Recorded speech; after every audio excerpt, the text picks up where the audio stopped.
What's up, everybody? It's Sakina Abdul-Jalil, and welcome back to my channel. And those of you who have never met me before, like I said before, my name is Sakina Abdul-Jalil, and this channel has been developed as it's, well, let me say this. When I first started this channel, if you looked over any of my older videos, it was mainly developed towards my network marketing profession, my career in network marketing. I love network marketing, but I had this channel pretty much geared to that with trainings and things like that, spotlighting some amazing teammates on my team. But you know what? There's so much more to me than that. Now, I've been in network marketing for a number of years. Like I said, I am a professional. It does take care of your girl, but I also am an interior designer. You know, there's things that I love with interior design. I love clothes. I'm a teacher in so many ways. I homeschool my grandson. I co-founded a private school here like 22 years ago, which is crazy to think about that. And I'm divorced, after 25 years. So there's things and there's aspects in my life that I just love talking about and I love sharing. So this is why I transitioned this channel from just network marketing talk and training and things like that into just kind of giving you a peek into what's happening in my life. And so with that being said, my challenge is being consistent on YouTube. I'm consistent on my Instagram. Definitely follow me there. I'm consistent in my Facebook. That's pretty easy. YouTube, not so simple for me. So if any of you are thinking about starting a YouTube channel and maybe beating yourself up about wondering if you would be consistent, it's okay. Just do it anyway. I know in order to increase the followers and engagement, you have to be consistent. I know all of that, right? I'm getting there. Trust me. Okay? Be patient with me. So another thing you may know, because you see the scarf on my hair and you see my name, Sakina Abdul-Jalil, I am Muslim, and we're approaching now our second day of fasting for the month of Ramadan. So I have broken my fast earlier today, and this is why now I have a cup of chai latte, my favorite thing to drink. I've got my water, because during the daylight hours, we have no food and no drink, and I get asked all the time, "Oh my God, aren't you thirsty? Aren't you hungry?" I've been fasting like this for over 30 years. We do it for 28 to 30 days. We go by the lunar calendar, so it just kind of depends on how that lunar calendar falls. And in the beginning, oh my God, when I was 19, I'm 58 now, you do the math. So it's well over 30 years. In the beginning, I was like, oh my God, right? It was difficult for me because it was something new. I wasn't used to it. My body wasn't used to it. Now I'm used to it. I actually get excited when the month of Ramadan is approaching. I'm very excited about it because going without food and drink is really, in my opinion, it's the simplest part of the fasting month, because this month is so beautiful. It's so peaceful. It's such an inner peace that you experience, because when you're going without food and drink and you're breaking bad habits, because this is part of the month too. It's a cleansing, if you will. It's a month of gratitude. It's a month of, having empathy for people, because we're only going without food and drink throughout the day, throughout the daylight hours, right? From sunrise to sunset. But like I know, there are people all around the world who can't get clean water to drink, that don't know when they're getting their next meal. I mean, I live here in the United States. There's people right here in this city or state that don't even know when they're going to get their next meal, right? So it definitely allows us to be mindful of that and not be wasteful, not to waste our food, not to waste our drink, to make sure that we're giving to people that are less fortunate than us, and to make sure we make the time for them. And so it's such a beautiful month. Maybe I'll do a video where I just talk about, the attributes of the month of Ramadan and why it's so important to Muslims. Maybe you have Muslim friends, maybe you have Muslim neighbors, and you should know about this month. I mean, there's over 1 billion of us in the world. And so obviously, this is important to us. And so you should know about it too. However, that's not what I'm here to talk about. I'm here to talk about, because I just had this afternoon a great time with a client of mine, and this is different from the network marketing, but she's someone that was in a financial bind, right? She's got a great job, great career, single, and but just kind of out there with her money, right? And so, we had a talk, And I said, let me help you find some money. Let me help you put a spending plan together. Let me help you find money to invest with. She never invested in anything. Now, let me say this. I'm not a licensed financial planner, a licensed financial analyst, or anything like this. I just know what I did to dig myself out of debt, and I'm still on my journey. Right? And how I'm getting out of consumer debt, how I'm increasing my credit availability so I can make money off of that, and how I'm becoming debt free and definitely becoming and attaining, let me get the words out, and attaining financial freedom, because I don't want to be debt free without having financial freedom, right? Because just because you have all your bills paid and no debt, but yet you can't go fly to South America if you want to me, that's not fun, but that's just me. So anyway, she and I, we've been working together, right? And so today we got to get into the nitty gritty of it, where it's really my favorite thing to do. And that's when you cut the fat in the budget. Like, you get everything out, right? We laid everything out, the bank statements, apps and everything. I just laid it all out. And it was very overwhelming for her in the beginning. And I can remember, because it wasn't fun for me. And I was actually embarrassed, when I looked at where I was spending my money, where I was wasting my money. And I couldn't believe where I was wasting my money. It was the little things. And so this is what she was seeing when we got everything laid out. I mean, I had her write everything out in black and white so she could see it, like every single thing. The money being spent in the vending machines, the dollars, the $2. We found today I was able to save her over $600 in savings one day, just by going through her statements, by having her make phone calls, by having her, and this is really before having her cancel out a lot of the subscription things, right? So she's got about 5 subscriptions. And so her homework, as a teacher in me, I like to give homework. Her homework is she has to eliminate 3 of the 5 subscriptions, because when you're developing a spending plan, and she has enough income coming in where she doesn't have to go cold turkey, right?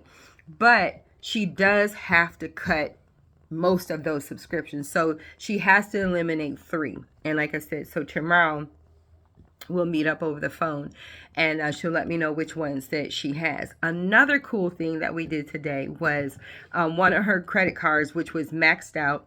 I had her call that credit card company and find out the day that they report to the credit reporting bureaus, not the payment date, right?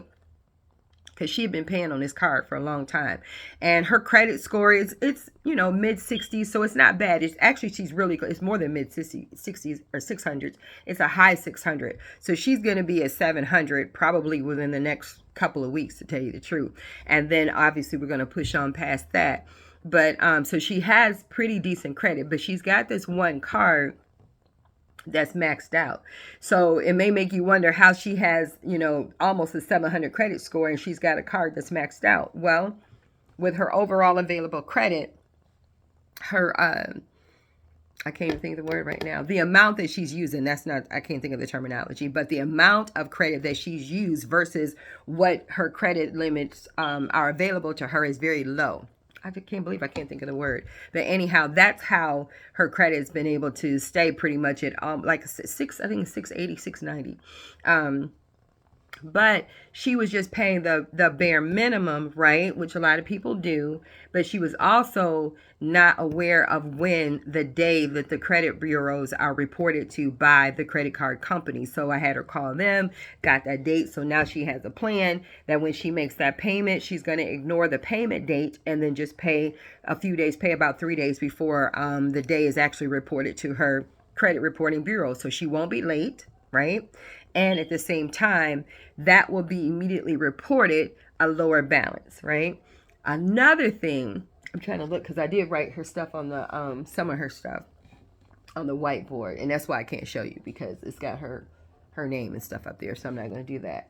But we also found an old gym membership that she was still paying, and she has a gym in her building, right, that she doesn't have to pay for, obviously, but she had an old gym membership that she didn't even realize was coming out of her account every single month, and this had been happening for a long time.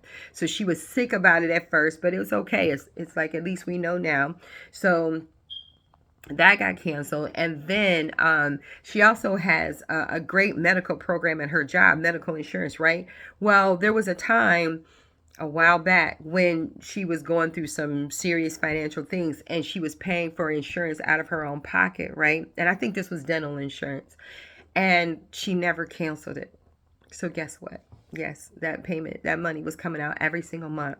We found that today. She didn't even know that that was happening because she just wasn't looking. You know, a lot of times when you have money flowing in and you're getting stuff paid, you're not really looking at the details because you figure, hey, it's all good, right?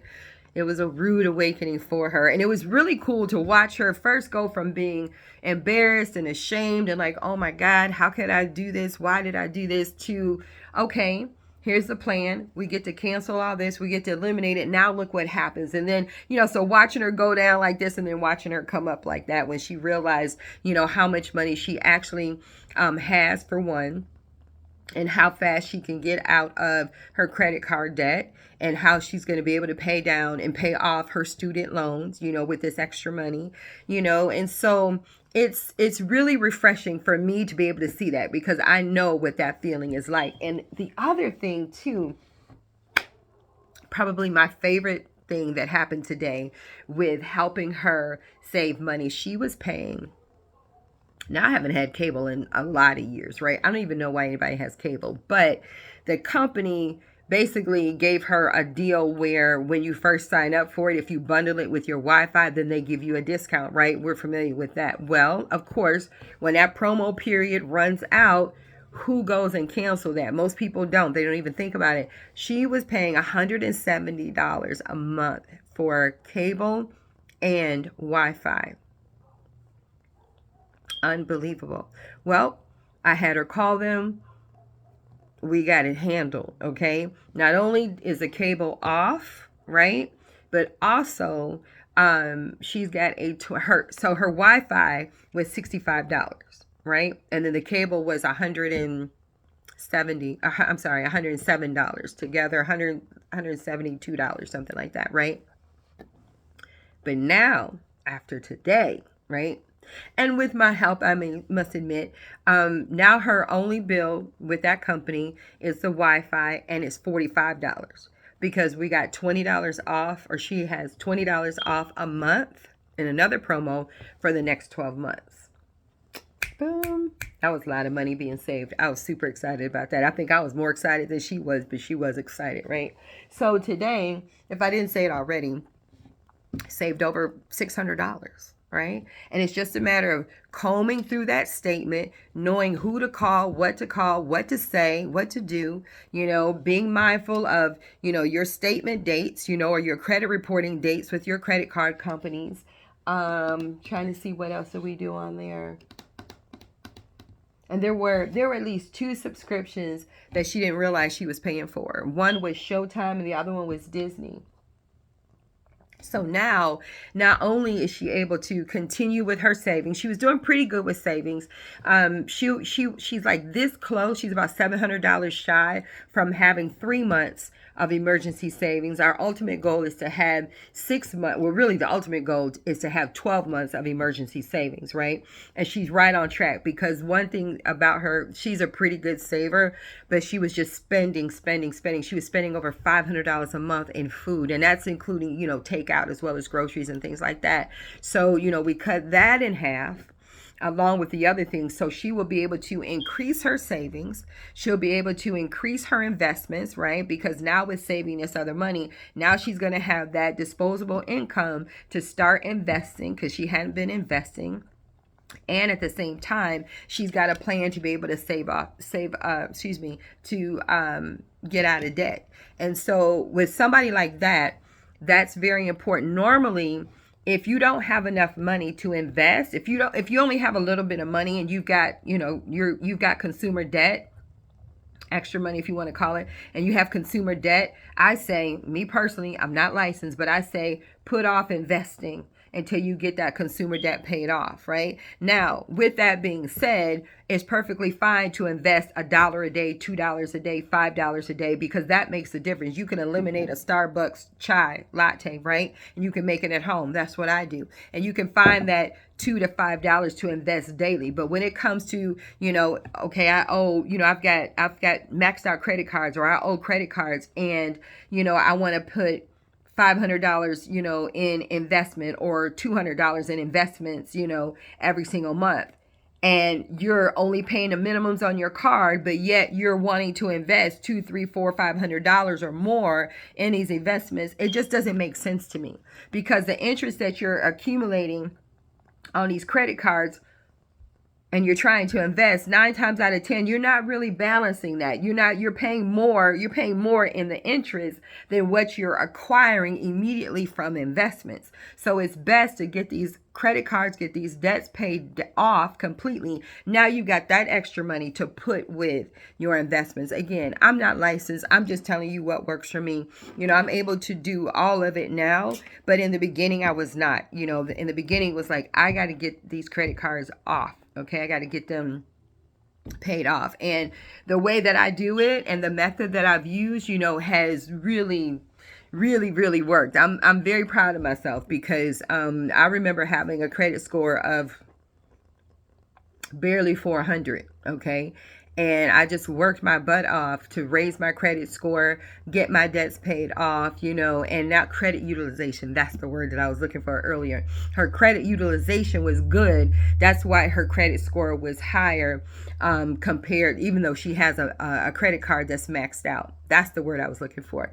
So, and my credit utilization has gone down, because if you have, and those of you that don't know what that means, if you have, let's say you have a credit card limit of, I don't know, $1,000, but you're spending $500 of your available credit. Now you're using 50% of the available credit. Your credit utilization is 50%. That's ridiculously high. You want to keep it down to below 20%. Below 10% is even better, So I was talking with her about that and showing her how to do that. So anyway, I know I've talked about several things on here today. I talked about me fasting in Ramadan, and I talked about, helping this client today. So anyway, I'm going to close this out, because I don't want to make this video long. But if you do like the content, even though I'm talking about a couple of different things, if you think you're going to enjoy, being in this space with me, then by all means, I invite you to hit the subscribe button, hit the like button, let somebody know that, there's this lady on here that's going to talk about a variety of things, but she's going to be 100% authentic and 100% real. And also do me a favor, if you have really great tips for getting out of debt, or, things that you've used to, what I say, cut the fat, different tips and things like that, money saving tips, put them in the chat.